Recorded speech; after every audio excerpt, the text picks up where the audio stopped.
आणि एक महत्त्वाची बातमी समोर येते। गुणरत्न सदावर्तेंवर अबीर फेकण्यात आलेला आहे। तुळजापुरात सदावर्तेंवर अबीर फेकण्यात आलेला आहे। गुणरत्न सदावर्तेंविरोधात तुळजापुरात आंदोलन सुरू आहे। यावेळी गुणरत्न सदावर्तेंवर अबीर फेकण्यात आल्याचं कळत आहे। तुळजापुरात हा सगळा प्रकार घडलेला आहे। गुणरत्न सदावर्तेंविरोधात तुळजापुरात अबीर फेकला गेला आहे। गुणरत्न सदावर्तेंविरोधात तुळजापुरात आंदोलन सुरू आहे आणि त्याच वेळी सदावर्तेंवर अबीर फेकण्यात आला आहे।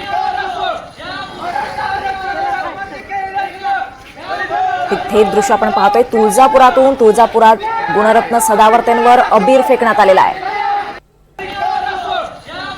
सदावर्तेंविरोधात तुळजापुरात आंदोलन सुरू आहे आणि यावेळी सदावर्तेंवर अबीर फेकण्यात आल्याचं कळत आहे।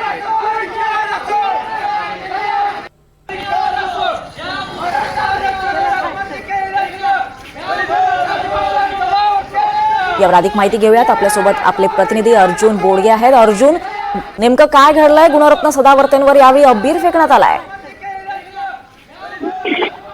गुणरत्न सदावर्ते हे तुळजापुरात दर्शनासाठी आले होते। यावेळी गुणरत्न सदावर्तेवर मराठा कार्यकर्त्यांनी गोंधळ घालून बुक्का फेकलेला आहे। सतत मराठा समाजाविषयी केलेल्या बेताल वक्तव्यामुळे ते तुळजापूरमध्ये आले असता मराठा कार्यकर्त्यांनी त्याच्यावर अबीर फेकलेला आहे। दीपाली, नक्कीच धन्यवाद अर्जुन, आपण दिलेल्या या सगळ्या सविस्तर माहितीबद्दल।